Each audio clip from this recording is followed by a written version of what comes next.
പുതിയ സാമ്പത്തിക വർഷത്തിന്റെ തുടക്കത്തോടെ രാജ്യത്തെ സാമ്പത്തിക മേഖലയിൽ നിർണായക മാറ്റങ്ങൾ പ്രാബല്യത്തിൽ. സ്വർണ്ണ പണയം, pan card, FASTag, train ticket, ആദായ നികുതി തുടങ്ങിയവയിൽ നിർണായക മാറ്റങ്ങളാണ് നിലവിൽ വന്നത്.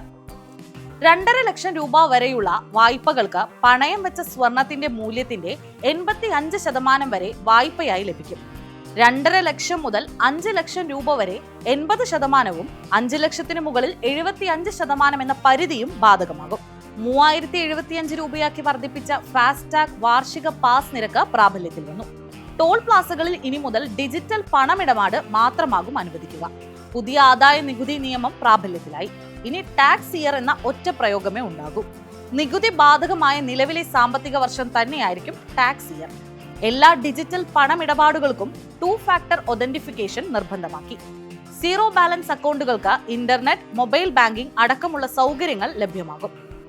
ട്രെയിൻ പുറപ്പെടുന്നതിന് 8 മണിക്കൂറോ അതിൽ കുറവോ ശേഷിക്കെ ടിക്കറ്റ് റദ്ദാക്കിയാൽ തുക മുഴുവൻ നഷ്ടമാകും.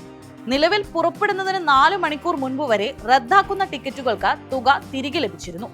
കയറുന്ന സ്റ്റേഷൻ മാറ്റാനുള്ള സൗകര്യം ട്രെയിൻ പുറപ്പെടുന്നതിന് 30 മിനിറ്റ് മുൻപ് വരെ ലഭിക്കും.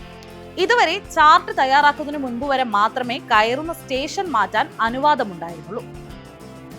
പാൻ കാർഡിന് അപേക്ഷിക്കാൻ ജനന തീയതി തെളിയിക്കുന്ന രേഖകൾ കൂടി സമർപ്പിക്കണം.